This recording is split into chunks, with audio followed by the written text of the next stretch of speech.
Hey guys, how's it going? So today we're going to be going through the Fast Distributed Inference Serving for LLMs. As usual, we're going to go through the paper and we're going to write the pseudocode to solidify our understanding.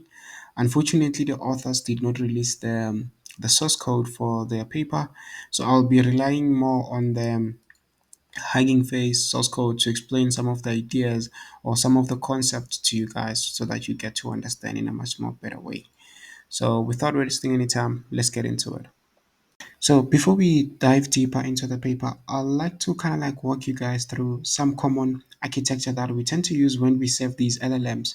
So one thing you'll realize is that we tend to batch all the requests because we want to send a batch of jobs to the GPU cluster. So this is because we don't want to underutilize our resources. So if you were about to send each request to your GPU cluster one by one, then you're going to be underutilizing your resources.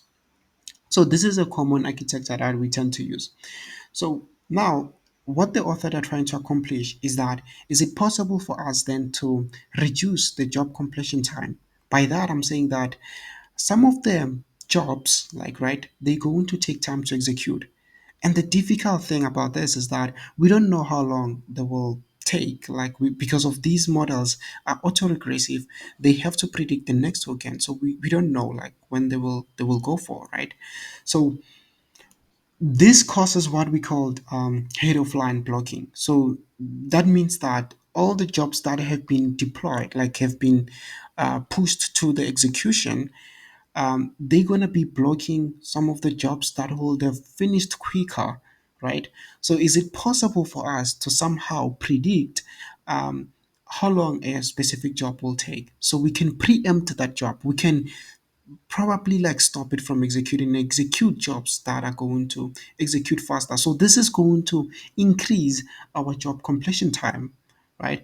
Some of the state of the art architectures like Oka have tried to minimize the job completion time by proposing an iterative level scheduling where at the end of each iteration it can add new jobs or remove finished job from the current processing batch. So how you can think about this is that within your GPU cluster, the current executing batch will have to execute completely for another batch within the queue to execute, right? So instead of doing it this way, so within this batch, at an iterative level of each job, so you have to, if this job is done, you can actually remove it. And if there's a space within your GPU cluster, you can actually add another job. So that's, I think that's what they're trying to imply here. So I think also the folks at Hugging Face have tried to do something like that. I'll show you from the code perspective. So you can think of like for a batch, we're going to iterate through the request, like right. So a batch holds the request. So for each request, we predict the next token, right? So for that next token, we check if that next token has met the storoping criteria, meaning that is this next token that has been predicted, is it like the end token or something like that? If it is, then we're just gonna try to send the generated text to the user. So this is a protobuf. If we are not done, what we're going to do is that we're going to keep that next token ID inside the next batch. So because of this is done iteratively, so in the next iteration, we have to predict the next token again. So we're just going to continue doing that. Then at the end, we send this next batch, which is going to be executed in the next iteration, like so. Okay, so I think that might help for some of you guys to understand in a much more better way. But anyway, there's still a problem because of it uses the first come first serve, meaning that when a batch is currently scheduled to execute within your GPU cluster, it has to run until it finishes. So you can't stop this batch, right? So it has to finish. So because of that, then this introduces the block head of block, right? So meaning that if this batch is taking some time to execute, then this batch will wait for a very long time. So which brings us to the main objective of this paper here. So like they're trying to figure out how they can actually reduce this. They remove this head of line blocking within the inference architecture. Given our requirement in that we need to design a distributed inference system that is going to eliminate head of line blocking as well as minimizing the job completion time. how can we design such a system? So one thing we can do is that we can actually exploit the autoregressive nature of LLMs as well as their iterative pattern in which they generate the next token. So because of we know that if we're given a job, what will happen with these models is that they will try to predict their output as well as predict the next token like so. So we're leveraging the granularity of each output token. This enables us to preempt to stop this job from executing, probably based on a specific threshold, right? So this is mainly because maybe the job has been executing for quite some time, so we can stop it so that other jobs can actually execute. So this job does not have to stop the the jobs in the queue, something like that. So for you to better understand this, let's look at some of the previous concept that the authors also mentioned in the paper. So one of those concepts is called the multi-level feedback queue. So the idea with this multi-level feedback queue is that when you have jobs, right? So all of these jobs are gonna all of them they're gonna go inside the priority queue. So for execution. But if these jobs within this priority queue they take some time to execute, so they're gonna be downgraded to lower priority queues. So this allows us to say if like a long running job does not have to block the jobs that are waiting here. So we remove them to low priority queue. However, we can't directly apply the multi-level feedback queue to LLMs. This is mainly because multi-level feedback queue require us to know the output length of each job. Whereas with LLMs, we do not know how long these models will continue to execute to generate the output. So we do not know the length of the output. So it becomes quite a challenge for us to apply this technique directly to LLMs. But we do know that when we get a job, we just want to send these jobs to the respective queues because we don't want a job to get into the high priority queue, whereas it's going to take time to execute. So it's going to block other jobs from executing. Remember that the goal here is to minimize the job completion time. Hence, we just need to be clever by sending some of these jobs that are going to take time to execute to the low priority queues.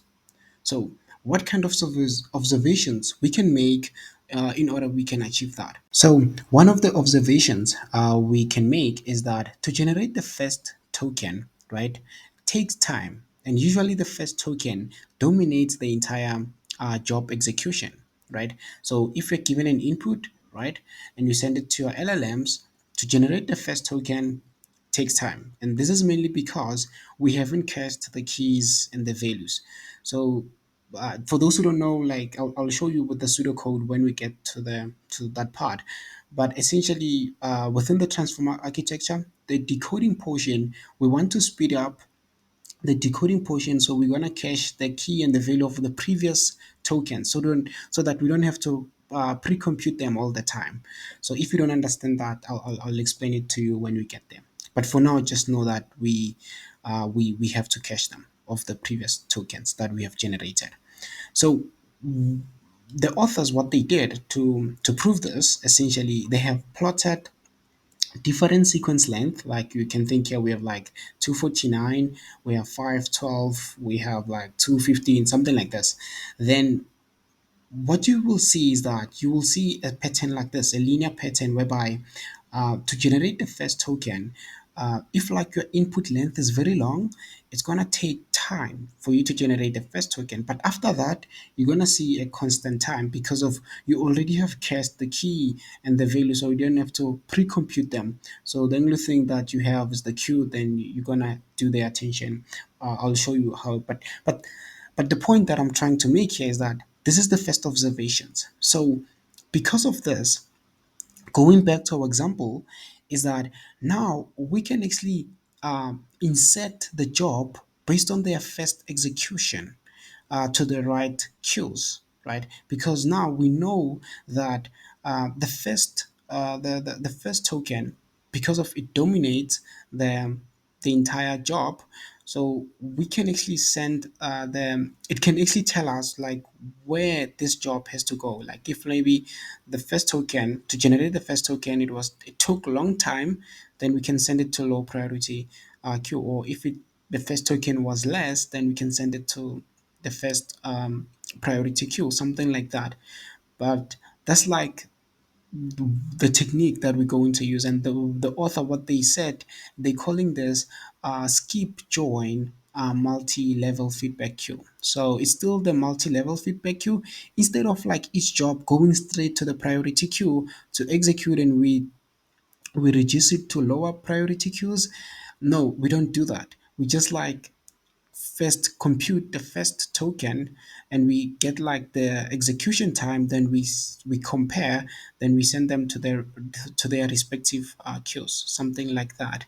Okay, then this is what the author called the skip join multi-level feedback queue.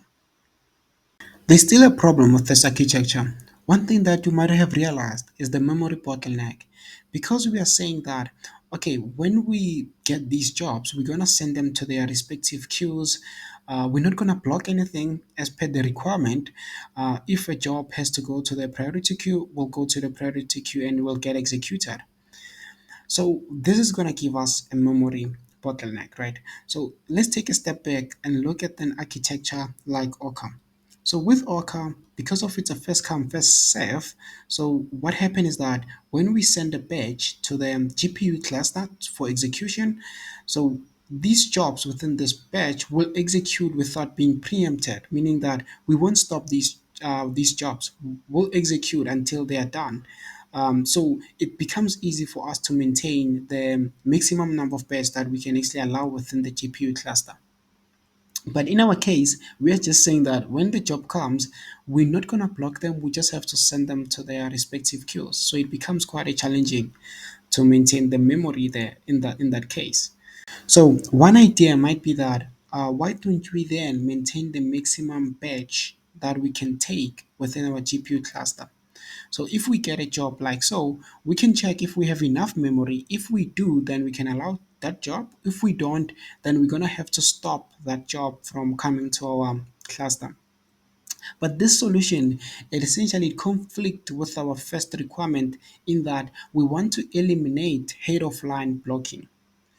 So, second idea might be that okay, why don't we then remove the states of these jobs that have been demoted to lower priority queue? Because we know that we have computed the first token of these jobs, probably we can like remove their states, right? But then this is a waste of resource because of now to compute the first token takes a lot of time. So now to remove those states is gonna cost us a lot of money. So what the authors have done was that, okay, because these jobs that have been demoted to low priority queues are not currently executing, so we can offload um, their states into like a CPU or like a memory that I'll show you, some sort of like a memory, but we can offload them from the GPU cluster, like their state. So that's what the author tried to do in order to overcome. So this way, we know that if like a job comes and is scheduled to execution, is just gonna have enough memory inside here, and the jobs that are not executing, they're gonna be offloaded to an offline memory. Okay, so I'm gonna talk about the trade-off of offloading and what they did to so that the cost of offloading and uploading these states is not that expensive. And so I'll talk about that when we get to that portion. I know you currently have a lot of questions, such as what about the demoted jobs? Are they going to get executed, and when are they going to get executed? What about the uploading and offloading of states of these demoted jobs? Yeah, what's the time to do that, right? So I'm going to get into the details now and try to actually explain in much more detail, like how everything kind of like ties together. But before we do that, I just want you guys to walk you guys through the key value cache because it's quite an important concept for you guys to understand. So the key idea behind the key value cache within the transformer architecture, especially the decoding portion, is that when you're given the input, you're going to compute the query key and value. So this input is at like a specific position, right? So how you can think about that, just gonna make an example here. So if like we have an input like 1, 2, 3, and 4, and 5, right? So at this position here, we're going to be computing the query and key and value for this position. So don't think of this X from the end sequence perspective. Think of it like as like we have one sequence here. So this is one, like so.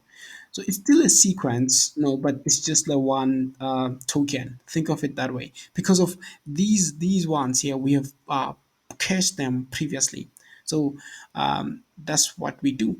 So we're gonna get all the cached keys and values from that we computed previously, and we're gonna concatenate them with the new uh, key and value that we just computed currently at this position. Okay, so we don't have to cache the query. You know how the attention works. Just to remind you, if like you don't know, for those who don't know, so how it works is that you're gonna take the query and you're gonna have to do the dot product with all the keys at the previous um, positions, right? So you can think of this as going to be k from 0 to ith position, right? So similarly with the value, so you're going to say 0 to ith position. The reason I'm saying ith position is because you want to look into the previous. You're looking backwards. You don't you mask all the future tokens. You don't want to look into the future because your goal is to predict the next token. So you don't have to look into the future. Okay, so that's why I say from 0 to ith position.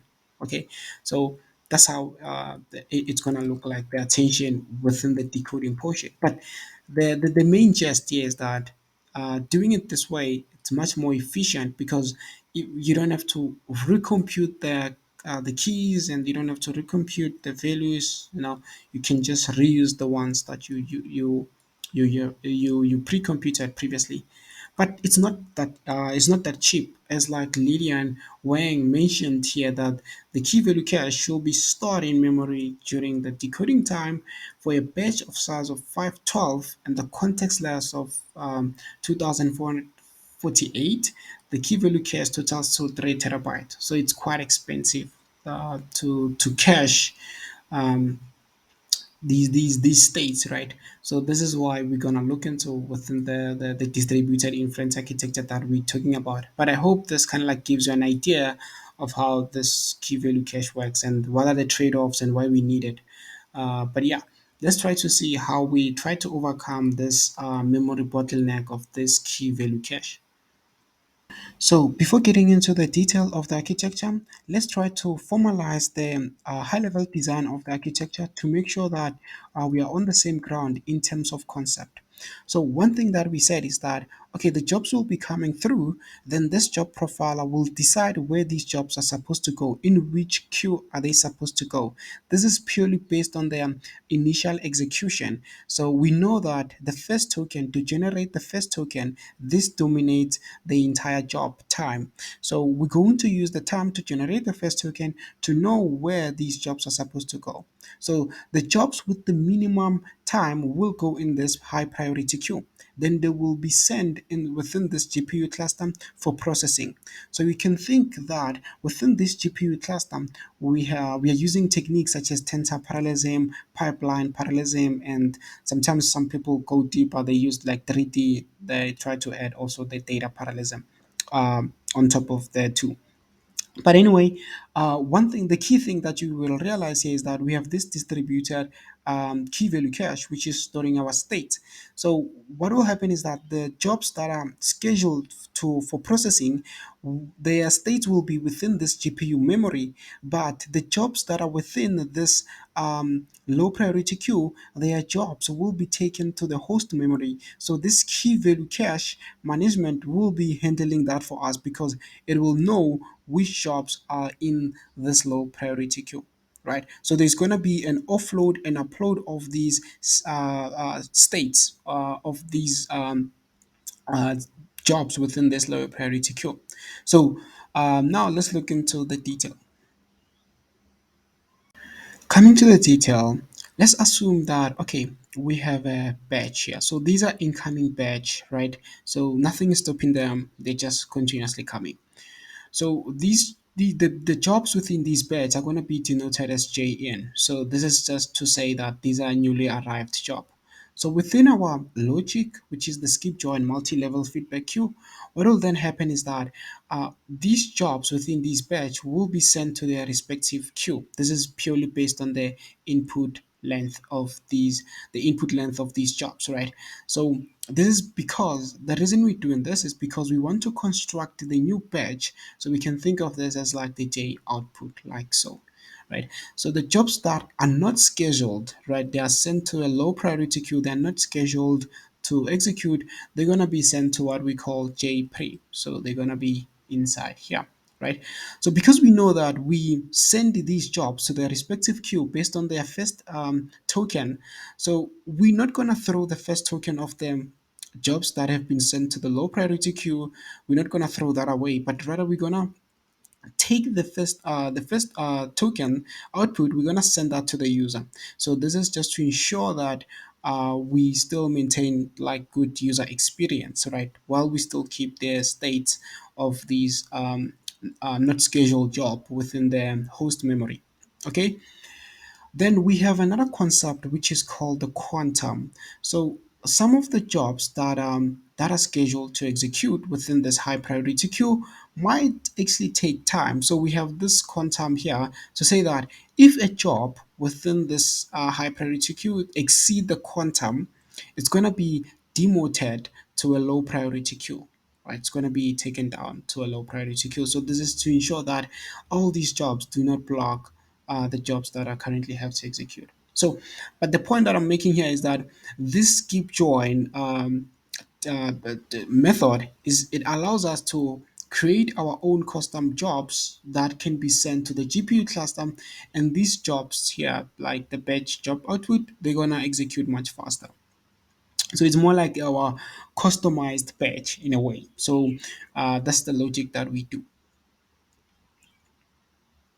But when are these jobs that have been demoted, right? When are they going to get executed? So what we have is that we have a threshold called the staff limit. So essentially, these jobs that have been preempted, they can't go beyond the staff limit. So at some point, they're going to have to be promoted to the high priority queue. So when they get promoted, to avoid them being demoted again, because of don't forget that we have a quantum within these high priority queue. What we do is that we add an extra quantum for these preempted jobs so that they can run a little bit. I know some of you might be like, but that is going to add a head of line blocking because they're going to take time to execute, right? We do know that these jobs take time to execute. So if we add an extra quantum for them, then they might block, right? So yeah, you're definitely right. So one way the author said about this is that because of like the staff limit is a hyperparameter, right? So one thing you can do is that you can tune this. Uh, it's a trade-off thing whereby you can, if you want more performance or you want to starvation, you can choose this. It's more like something that you can tune. So what I'm saying here is that if like it happens that the promoted jobs that have been preempted, you don't want them to take some time within this high priority queue, you can increase your starvation limit, right? Or else, you can remove this extra quantum. I meant to say, you might not actually add it. So if you feel like, okay, you know what, I wanna just to give the user, I don't want them to wait for quite some time for the long running task. So I'm just gonna add an extra quantum. That's still okay. But the thing is, remember that a long running job, it might be one running job, and it might be holding like 100 um, jobs, right? So hence I'm saying it's a trade off. So it depends on what works in your case. One of the core problems with this architecture is the memory bottleneck. Because we said that, okay, we want to eliminate the head of line blocking. So when these jobs are coming, it's either they're going to be scheduled for execution or they're going to be preempted, right? But one thing that we know for sure is that even the preempted jobs, we have to keep their state because they have computed the first token. So because of that, we have to maintain the key value cache of these states. So if like we continuously take these jobs, we're gonna run out of memory, right? So our workaround behind this, we said that okay, probably we can offload and upload these states, right? So of these preempted jobs, because they are currently not executing, we can take their state from the GPU memory to the host memory. That's one thing that we said.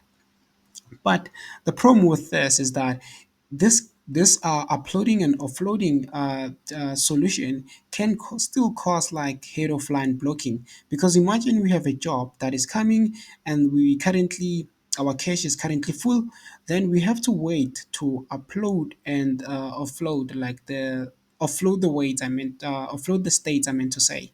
So just to show you how expensive these jobs are, let's take an example like GPT-3. So GPT-3 has I think it is layers at around 96, and the hidden state I think is 12,288 if I'm not mistaken. And for you, if for you to like, I want to calculate the size for these states. Just to make an example, let's assume that our input length is 512, and we want to generate a single token, right? And we're computing everything with like FP16. So if we do the maths, like 4 by L, I think it's going to be LH by S plus I plus T denoting one token. This is going to give us close to 2.3 gig. These are the states that we need to store, and this is like for a single job and for a single token, like T. So we have to offload 2.3 gig of space, so to speak. So it becomes quite expensive. So one workaround behind the uploading and offloading of the states, one thing that the author tried to do was that okay, we can keep up to k memory space idle, right? So instead of waiting for the cache in the entire cache to be full, so we can proactively keep k memory to be to idle, whereas we're consuming p. So how you can think about this is that when these jobs are coming and we already have consumed P, they're gonna come inside K. But when they come inside K, we then offload P. So meaning that the preempted job will be offloaded. So the reason we're doing this is that we don't want the impact of like having memory to be full to affect these jobs that are coming in. So when these jobs are gonna come in all the time, we're gonna make sure that they have like space within this K, and we only offload when we start consuming K.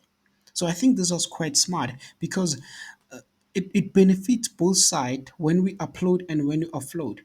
For instance, let me repeat. So you can imagine that instead of waiting for the cache to be full, when we know that when it's full, you're gonna have to wait. Instead of doing that, you can say that okay, I'm gonna have K and P here. So when we have consumed P entirely and we start consuming K, we're gonna offload. That's when we start to offload the state of the preempted jobs. So this allows us that these jobs that are coming in, they don't have to wait. Their memory is already there, right? And similarly, when P is not full, we don't have to upload the preempted jobs, right? So when P is not full, right, we don't have to offload the preempted jobs. So it's fine. We can keep the states of the preempted job because we're trying by all means to eliminate the impact of uploading and offloading, right? I hope this makes sense, but I really like this solution because it kind of like hide the impact of offloading and uploading because it does it in the background while these jobs are just going to get their memory all the time when they come in, right? I hope that that makes sense, guys. But honestly, this is what it is to this paper. I'll leave the link to the paper for you guys to get into the detail if like, but I feel like I covered almost like anything. The only thing that I did not cover is the results. So they have tested their results, and the model performs extremely well on like different benchmark. I think it like 7x faster, 5x faster when it comes to the job completion time evaluations. So yeah, I think it's pretty neat solution that they come up with. I honestly wish they could come up with like they could or open source the code, even like it's like a small portion of it, just so that you get to understand in much detail. Like even if you can understand the paper, like I feel like looking into the code, you understand much more in depth. But yeah, I feel like we covered most of the things here. Going down is just like comparisons. So just like the evaluations that they did, right? So, but other than that, that's all it is to this. So now I'll like to write the pseudocode so that we kind of like get to solidify our understanding. So without wasting any time, let's get into the pseudocode. Coming to our pseudocode, what we have here is the skip join multi-level feedback scheduler. So it's going to take the queues. So these are going to be the queues with their priority level, like from high priority to low priority.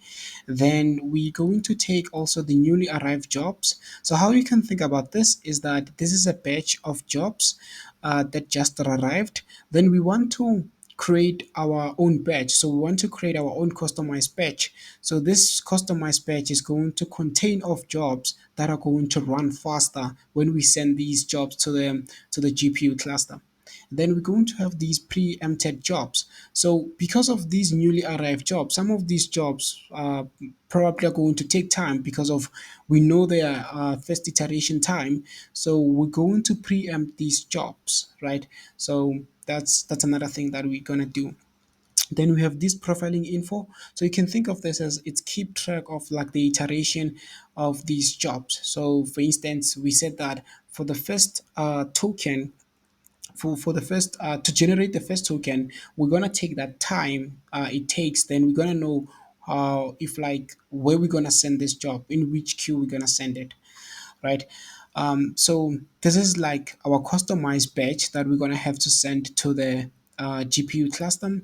Then we're gonna loop through the jobs within the batch that we just received, and we're gonna make sure that we get their profiling information. This is like you can think of this as like their iteration time to generate their first token, because we said that we know that to generate the first token, this takes more time. So our design of the system was that we're going to send them the jobs to their queues based on their iteration time. So hence here we get like the priority queue of this job. Then we're going to send this job to that priority.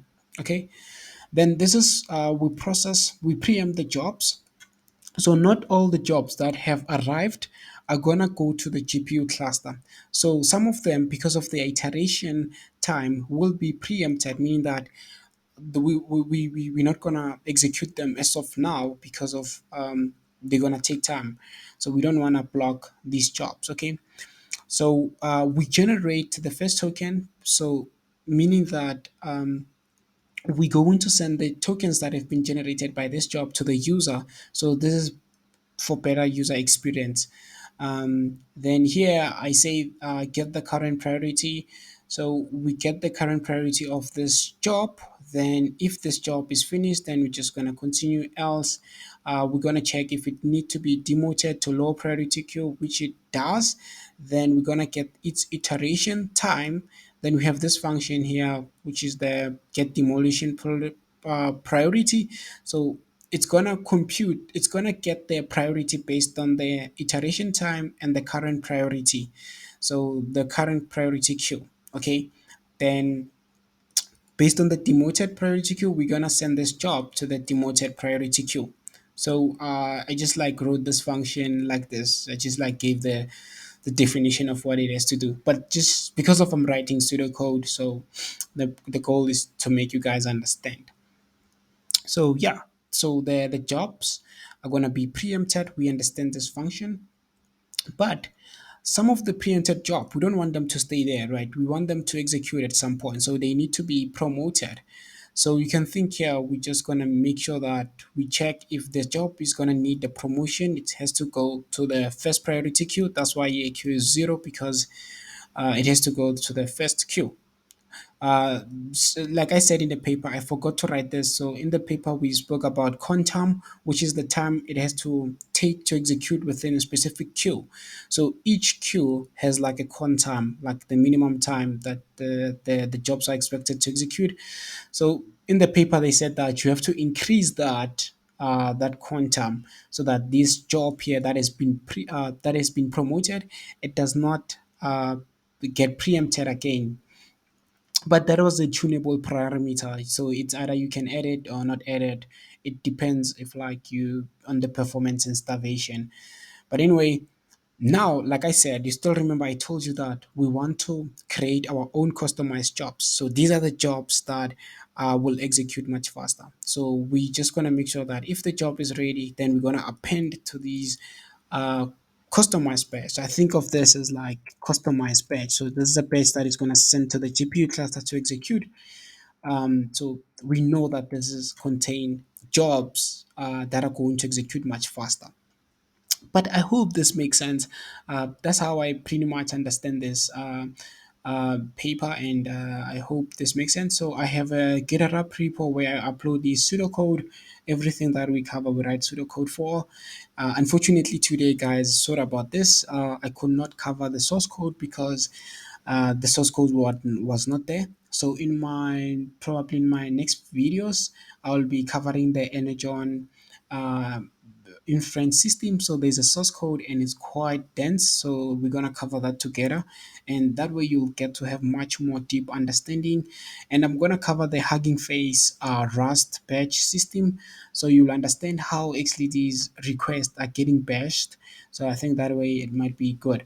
So yeah, in my next videos, we're gonna be going deeper into these efficient deep learning techniques, sparsity, quantization, knowledge distillation, the cost and performance of deep learning models is currently being prioritized. So that's what we're gonna look into. That's why I'm covering these inference systems, because they play a role also into making these models to be efficient.